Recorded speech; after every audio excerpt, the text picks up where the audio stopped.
Garden রিচের মতন কাণ্ড হয়ে আমার ওখানে ভেঙে পড়ে, আমার উপরে ভেঙে পড়ে, তাহলে আমার কি হবে? মিউনিসিপ্যালিটি পয়সা খেয়ে ও দুর্নীতি করে ওই রকম মিউনিসিপ্যালিটি স্ট্যাম্প লাগিয়ে সাধারণ মানুষকে ঠকাতে পারে, এটা তো আমার ধারণা ছিল না। বিশ্বাস করে ঠকেছেন, এখন কোথায় যাবেন? বিচার চাইবেন কার কাছে? এই দুশ্চিন্তায় ঘিরে ধরেছে মেদিনীপুরের বাসিন্দা অমরেন্দ্রনাথ চন্দ ও তার পরিবারকে। গার্ডেন রিচ কাণ্ডের পরে অবৈধ নির্মাণ নিয়ে তোলপাড় রাজ্য থেকে জেলা। এর মাঝে মেদিনীপুর শহরের 25 নম্বর ওয়ার্ডের অন্তর্গত তাঁতি গেরিয়াতে এক বহুতলকে অবৈধ বলে দাবি করলেন বাসিন্দারাই।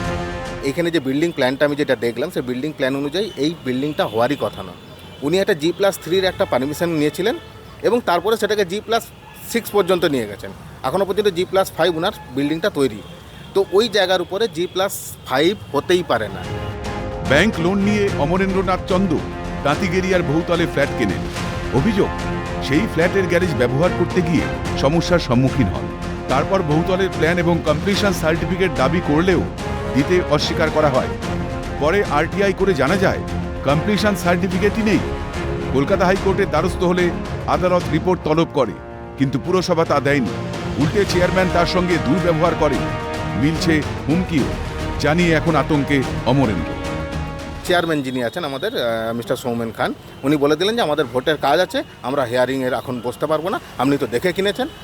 এবার আমার বক্তব্য হচ্ছে, আমি তো দেখে কিনেছি। আমি কি দেখে কিনেছি? আমি দেখে কিনেছি যে বিল্ডিং প্ল্যানটাতে মিউনিসিপ্যালিটির সিল এবং মোহর আছে। কন্টিনিউয়াস থ্রেট, আমি ওখানে থাকতে পারছি না, আমার ঘরটা তালা লাগানো হয়ে পড়ে আছে।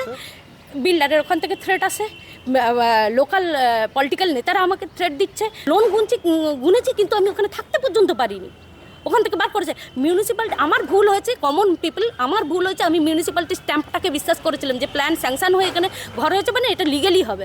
জানিয়ে মেদিনীপুরে শুরু হয়েছে রাজনৈতিক তরজা। কাউন্সিলরে যখন এখতিয়ার নেয় এই বিষয়ে কাউন্সিলরে বলারও কিছু নেই। যে করেছে যে ভুল, আর যে মানে যারা প্রমোটার জানে, যারা মানে পৌরসভা দিয়েছে, যারা ইঞ্জিনিয়াররা, তাদের ভুল আছে। আমার কথা হচ্ছে লিগেল হোক, নাহলে আনলিগেলগুলোকে অবৈধ বলে ঘোষণা হোক। চেয়ারম্যান সব জানে, এখানকার পৌর বোর্ড সব জানে, তারা জেনে শুনে কাটমানি নেওয়ার জন্য এগুলো প্ল্যানগুলো পাস করাচ্ছে।